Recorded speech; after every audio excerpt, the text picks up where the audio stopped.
Est-ce que ça vous est souvent arrivé de vous dire, mais finalement, comment dois-je réagir face à une objection? Comment je dois réagir? Comment je dois m'y prendre? Est-ce que ça vous est déjà arrivé de vous poser ce type de questions? Est-ce que vous êtes déjà prêt ou vous avez déjà un mode de fonctionnement très précis que vous pouvez appliquer et dupliquer dans vos réseaux?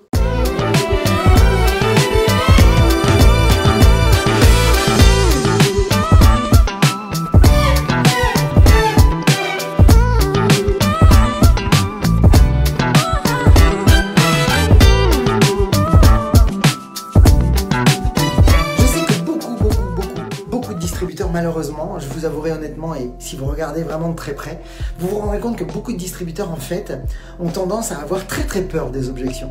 Et donc souvent ils vont chercher à éviter les objections, ou alors ils vont se mettre sur la défensive, qui va créer un comportement qui va mettre un doute dans l'esprit du prospect. Donc, soit on est sur cette peur qui nous anime parce qu'on a peur de ne pas pouvoir assumer cette objection et de ne pas savoir quoi y répondre. Et on a tendance même à fuir ce genre de choses parce que on redoute l'objection et on se met sur une certaine position d'attitude et on est sur la défensive. Et il y en a d'autres, à l'inverse, qui alors eux sont carrément comme des bulldozers. C'est-à-dire que concrètement, en gros, ils n'ont même pas envie de prendre en compte l'objection du prospect. Eux, ils tracent, ils veulent juste convaincre. C'est tout. Et ça, c'est redoutable. Pourquoi? Parce que vous devez toujours vous rappeler, mes amis, que vous ne savez jamais à quel moment votre prospect va démarrer. Ou à quel moment votre prospect pourrait être prêt à acheter un produit. La réalité, c'est que votre vrai premier boulot, c'est de construire une relation. Donc si vous êtes en train de presser quelqu'un ou de vouloir le convaincre absolument de découvrir ou d'aller plus loin ou de tester vos produits, vous risquez de brouiller la relation et de la gâcher et d'empêcher quelqu'un qui aurait pu changer sa vie avec vous. Et dommage pour vous parce que vous auriez pu recruter quelqu'un de très bon niveau dans votre réseau et juste parce que l'attitude, la réaction et la méconnaissance de la façon dont on lève les objections pourrait empêcher ou pourrait vous éviter de construire un beau réseau. Donc, bien entendu, vous l'avez bien compris, tous ceux-là, tous ces distributeurs qui sont dans ce cas-là, en général, ne sont pas préparés. Alors que d'autres sont complètement préparés à ça. Et vous allez voir que la préparation, elle est capitale dans le traitement des objections. Donc, il y en a qui sont vraiment préparés à ça, qui savent comment lever les objections, qui sont hyper à l'aise et détendus lorsqu'ils sont face à des prospects. Ils savent exactement quoi répondre. Et vous allez voir qu'il est impératif de comprendre quelles sont les réponses exactes. Alors, bien sûr qu'il y aura plein d'autres objections qui seront peut-être des objections qu'on a entendu très rarement, que vous allez vivre dans vos différentes présentations. Mais globalement, dans mon expérience, dans tout ce que j'ai vécu en quasi presque 15 ans dans l'industrie, je détecte globalement qu'il y a quasiment toujours les 11-12 mêmes objections. Et je vais vous révéler lors de la masterclass de mardi prochain, la réponse exacte aux 8 objections les plus courantes. Et je vous garantis, et je prépare même un document pour celles et ceux qui vont participer à cet événement, ils auront accès dans un second temps à un livret clé en main où ils auront la réponse aux 11 objections les plus courantes. Mais lors de la masterclass, on va rentrer dans le détail des 8. Et c'est très important, vous allez voir pourquoi. Donc, je vous propose aujourd'hui de vous révéler 3 secrets. 3 secrets que vous devez connaître et ça va énormément vous aider quand vous comprenez déjà ces 3 secrets sur le principe des objections. La première chose, avant qu'on rentre dans ce premier secret, j'aimerais d'abord poser un cadre. Vous devez absolument comprendre que tout distributeur au monde, peu importe qui il est, d'où il vient, ce qu'il a fait auparavant, est passé par une première phase. Il y a 5 phases dans ce qu'on appelle le chemin, le voyage du leader. Le chemin du leader, c'est un chemin que j'adore expliquer et chaque phase, elles sont vraiment importantes à comprendre. Et la première phase, c'est la phase où vous avez été avant de démarrer, la phase prospect. Quand vous contactez quelqu'un, c'est la phase où vous avez été avant de démarrer dans le MLM. Rappelez-vous toujours que dans cette phase-là, la phase 1, c'est la phase où vous êtes avec un prospect qui est dans sa zone de confort, qui vit dans sa zone familière. Alors peut-être qu'il s'est adapté dans cette zone familière, peut-être qu'il marche avec des chaussons de plomb même dans cette zone familière. Il a fait des compromis avec lui-même par rapport à des choses qu'il n'accepte plus dans sa vie, mais il s'est adapté à ça. Donc il y a un inconfort en réalité. Mais, Vous êtes aujourd'hui là et vous arrivez dans leur vie et vous leur faites un appel à l'action qui est censé leur faire dire « Hey, ça te dirait d'élargir ta zone de confort, ça te dirait de sortir de cette zone de confort ?» Eh bien, vous devez vous rappeler absolument qu'à ce moment-là, peu importe qui vous êtes, peu importe la personne à qui vous parlez, peu importe le parcours de cette personne, il y aura un moment de réticence. C'est automatique. C'est même dans notre ADN, c'est dans notre fonctionnement, c'est notre cerveau qui fonctionne comme ça. Il va créer une culpabilité, il va créer une réticence. Et c'est donc hyper important de comprendre que c'est là que l'objection apparaît. Et c'est absolument capital pour un marketeur de réseau de savoir traiter et lever l'objection. Donc, ça c'est la première chose. Donc c'est juste normal. S'il y a une objection, elle est tout à fait humaine, normale, logique. Elle fait partie du processus. Mais ça nous amène tout de suite à un deuxième concept avant de vous parler de ce premier secret. C'est qu'il y a une grande différence entre deux distributeurs. Il y a ceux qui ne sont pas préparés et qui vont donc être en réaction face à la façon de, par exemple, au niveau émotionnel, par exemple, de se ressentir, de la façon dont ils vont se comporter face aux prospects, la façon dont ils vont répondre à leurs prospects. Et il y a ceux qui sont proactifs, ceux qui ont vraiment de l'anticipation, qui sont préparés à ça. Regardez, prenez un exemple. Vous avez déjà joué à un jeu genre Nintendo avec un de vos enfants ou avec un petit neveu à vous? Est-ce que ça vous est déjà arrivé, ce genre de choses? Et puis de jouer le jeu avec lui parce qu'il vous a invité à jouer. Et puis finalement, si vous vous mettez à jouer, en général, vous prenez une grosse raclée, comme on dit.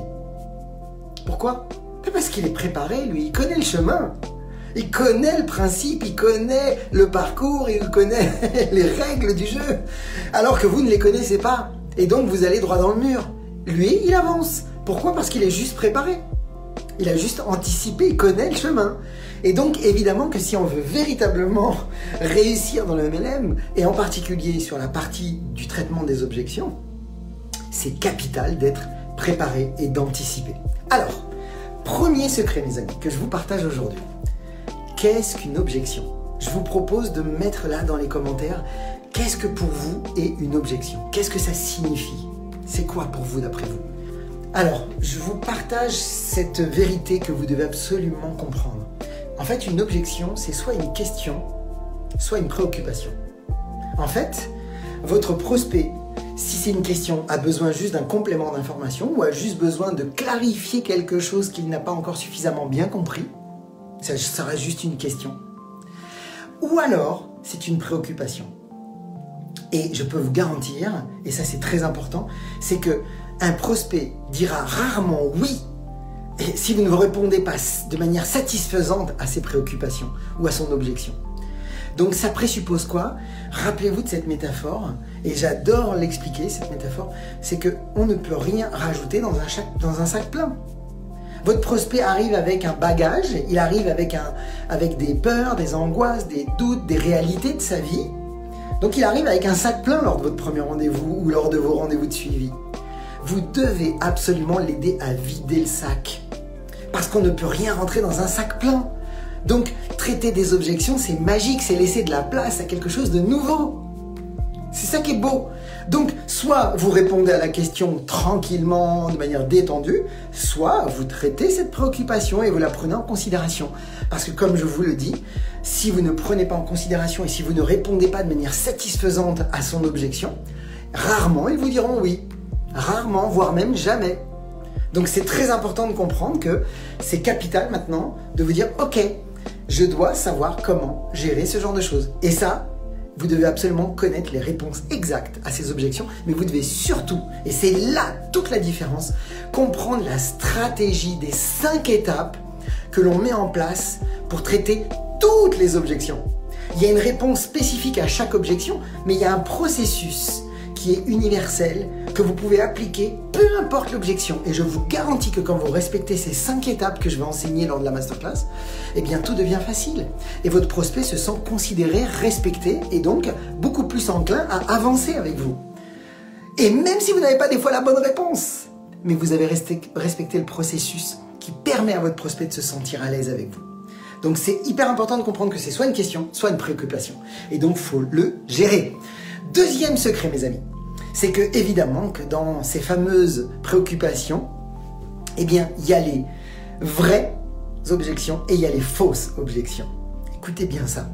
C'est que dans les vraies, eh bien, il faut que vous sachiez qu'il y a deux catégories. Il y a la catégorie des vrais, mais qui cachent quelque chose derrière.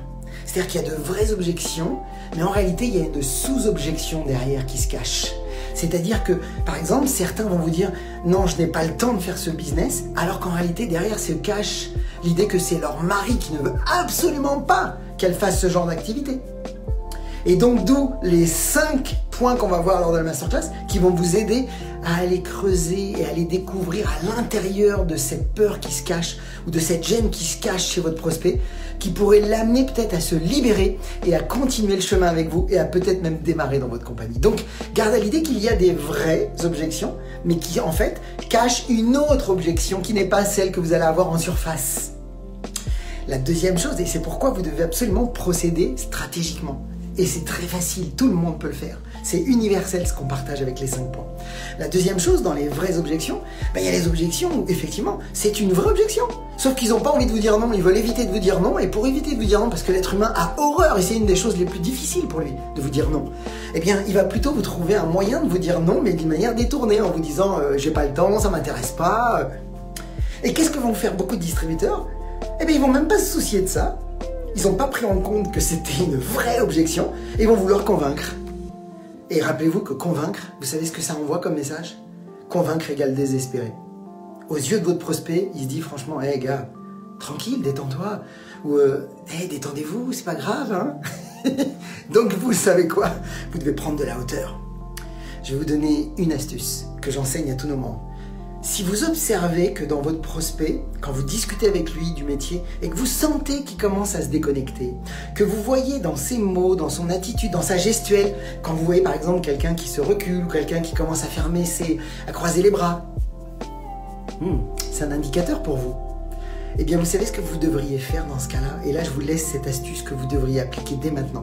Si vous sentez que votre prospect se recule, reculez.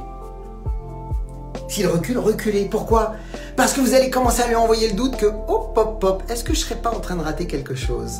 Parce que vous n'êtes pas en train de le convaincre. Vous êtes plutôt en train de lui montrer que vous n'avez pas besoin de lui. Qu'avec ou sans lui, vous allez avancer, vous. Et donc là, ça va créer un sentiment pour lui de se dire, je vais peut-être rater un truc. Et rappelez-vous que l'être humain n'est pas motivé plus pour obtenir, il est motivé plus pour ne pas perdre quelque chose. Et ça, c'est hyper important. Donc, garde à l'idée que dans les vrais, il y a celle qui se cache, qui mérite d'être creusée pour aller découvrir la vraie objection qui se cache derrière. Et il y a les vraies objections pures et dures, où là, la personne évite de vous dire non, que vous devez absolument reculer et pas chercher à convaincre, plutôt reculer. Pourquoi? Parce qu'on est en train de construire une relation. Et que un non aujourd'hui est un oui demain. Si vous savez construire une relation et si vous savez vous presser lentement. Quand je dis se presser lentement, c'est-à-dire rencontrer beaucoup de monde en prenant votre temps avec chaque personne. Et je vous assure que quand vous faites ça, vous êtes attractif aux yeux des autres. Après, il y a les fausses objections. Les fausses objections, c'est quoi? C'est que votre prospect a des objections imaginaires. Par exemple, ah oui, mais votre truc c'est pyramidal, mais il ne sait pas réellement ce que c'est. Ou alors il y a des croyances erronées en termes de fausses objections. Les croyances erronées, c'est « Ah ouais, il va falloir que j'ai un stock et que je remplisse tout mon garage. » Du genre. Donc évidemment que tout ça, eh bien, ces deux approches qui sont les vraies et les fausses objections, eh bien, pour réellement les comprendre et réellement les traiter et les lever, vous devez procéder par étapes avec les 5 étapes qu'on va enseigner. Donc ça, c'est capital. Troisième secret, et celui-là, je sais qu'il va un petit peu déranger certains, mais vous devez l'entendre. Je vous invite plutôt à comprendre que ce que je vous dis là, c'est juste prendre le temps de reculer un petit peu pour analyser et ensuite voir comment on peut s'améliorer. Parce que c'est pas toujours agréable ce que vous allez entendre. Eh bien, gardez à l'idée que nous attirons les objections que nous redoutons le plus. Troisième secret. Vous l'avez bien compris, nous attirons les objections que nous redoutons le plus. Regardez, combien de distributeurs se retrouvent face à des gens qui leur disent « Ouais, mais ton truc c'est pyramidal, ouais, ton truc c'est le truc de Ponzi, là, c'est le truc de Madoff. » ou Mais qui reçoit ce type d'objection? En général, ce sont souvent des distributeurs qui ne sont pas du tout convaincus que l'industrie est encore fiable. Ils ne sont pas encore convaincus de ce métier, ils n'y croient pas encore. Et c'est logique, c'est normal, c'est humain. D'où l'importance de faire monter son niveau de certitude sur ce métier et sur cette industrie. Et d'aller d'abord se renseigner, d'aller se rapprocher des leaders, d'aller lire des livres, d'aller peut-être même vous connecter à la fédération et de comprendre l'histoire de la fédération de la vente directe, de l'industrie du marketing de réseau, de votre compagnie, et parler avec des leaders. Depuis quand elle existe, combien de sociétés sont cotées en bourse, le nombre de gens qui existent dans le monde qui font du MLM. Ce sont des millions de personnes qui font du MLM. C'est des milliards qui sont réalisés dans le monde. Ça fait plus de 80 années que le MLM existe. Vous imaginez? Et quand on commence à prendre possession de son métier, quand on commence à comprendre ce que l'on fait, c'est fini, on n'a plus ce genre d'objection. Levez, dites-moi s'il vous plaît, mettez-moi un pouce si vous êtes d'accord avec l'idée que bizarrement, eh bien quand vous avez passé la phase 2 du chemin du leader, c'est-à-dire la phase du tout feu tout flamme, et vous avez vécu cette phase de crise où vous êtes posé la question de dire je continue pas.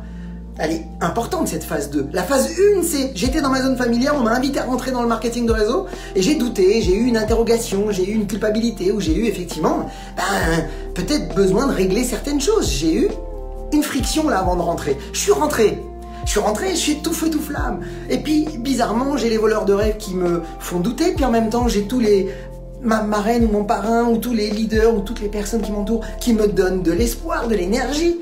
Mais en même temps, j'ai une phase de crise qui apparaît là. Et donc, ce qui est important à comprendre, c'est que quand on démarre et qu'on est dans cette phase 2 et qu'on n'est pas convaincu encore, eh bien, on se retrouve confronté à plein de gens qui te disent « Ouais, mais ton truc, c'est pyramidal. » Mais bizarrement, quand tu as passé le cap de tout ça, tu n'as plus ce genre d'objection.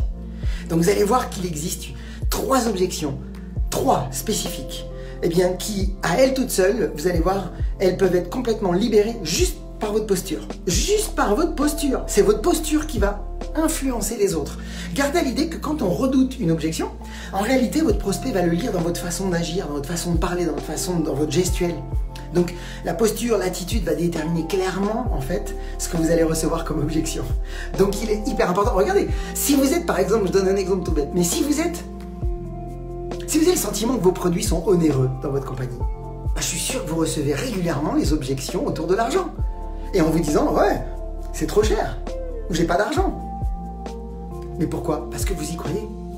Donc ça veut dire que si je veux changer les objections des autres, je dois d'abord me changer de l'intérieur. Et ça, c'est génial. C'est pour ça qu'on va en parler mardi. Je vais vraiment rentrer au cœur de ça pour que vous puissiez vous libérer. Et que vous ayez vraiment, c'est ce qu'on appelle le pouvoir de l'énergie, le pouvoir de l'attitude et de la posture. Quand vous savez la gérer, je peux vous garantir que si vous êtes capable, et là je finis là-dessus, si vous êtes capable de rester imperturbable, vraiment face à toutes les objections que vous pourriez rencontrer, eh bien, je peux vous garantir que vous allez gagner des milliers et des milliers et des milliers d'euros. C'est juste une histoire de... Si vous êtes capable de rester constant, sans être vraiment frustré ou impacté émotionnellement, c'est qu'une histoire de temps, mes amis, votre réussite. Juste une histoire de temps. Donc voilà, mes amis, j'espère que ces 3 secrets vont vous aider. Rappelez-vous, le premier secret, c'est que, eh bien, une objection, ce n'est tout simplement qu'une question ou une préoccupation qu'il faut, eh bien, satisfaire et à prendre en compte sérieusement, parce que votre prospect a besoin d'être rassuré, il a des peurs, il a des inquiétudes, et on est là pour ça. Mais ça prouve qu'il a un intérêt pour ce que vous avez. Le deuxième secret qu'on a vu ensemble, c'est qu'il faut bien faire le distinguo entre les vraies et les fausses objections, et garder l'idée que quand il y a de vraies objections, eh bien souvent on est en surface et on ne voit pas la vraie objection, il y a une sous-objection qui se cache derrière, et c'est celle-ci qui pourrait libérer votre prospect, et vous allez voir comment on y répond à ce genre de choses. Et le troisième secret, c'est que vous avez compris que votre posture est très importante parce qu'on a tendance à attirer les objections qu'on redoute le plus. Donc il faut apprendre à se libérer de certaines peurs. Ou un rapport qu'on peut avoir avec l'argent, par exemple. Donc tout ça, on en reparle. Je vais tout vous partager mardi prochain dans une masterclass inédite sur le traitement des objections et sur la façon de les lever pour aider votre distributeur, votre prospect du moins, à rentrer dans la marche en avant avec vous. Parce que rappelez-vous que votre métier, c'est de rencontrer le plus de monde possible, le plus efficacement possible, dans le but de leur montrer comment les aider à répondre à leurs propres besoins et ensuite de les accompagner dans le processus de décision. Et là, clairement, quand on traite les objections, c'est accompagner ses prospects dans le processus de décision. Et c'est ce que vous voulez, c'est aller jusqu'au bout d'un cycle, même si la personne vous dit non, eh bien si vous avez construit une bonne relation avec elle et que vous l'avez respectée, que vous l'avez entendue et que vous l'avez pris en compte, eh bien vous savez quoi? Il y a de grandes chances que avec un peu de temps, et si vous administrez votre travail comme de vrais pros, comme on l'enseigne, il y a de grandes chances que, eh bien, avec le temps, vous allez les signer. C'est toujours vous et votre réussite qui va impacter les autres, et votre transformation intérieure qui va, eh bien, générer, eh bien, une façon de vous percevoir de manière différente aux yeux des autres. Voilà mes amis, je souhaite vraiment que vous ayez toute la réussite, je vous souhaite beaucoup de ventes, beaucoup de recrutement, beaucoup de duplication, et puis vous le savez comme toujours, osez faire ce que vous n'avez jamais fait. Croyez en vous, et surtout, agissez pour révéler le leader qui est en vous. À bientôt.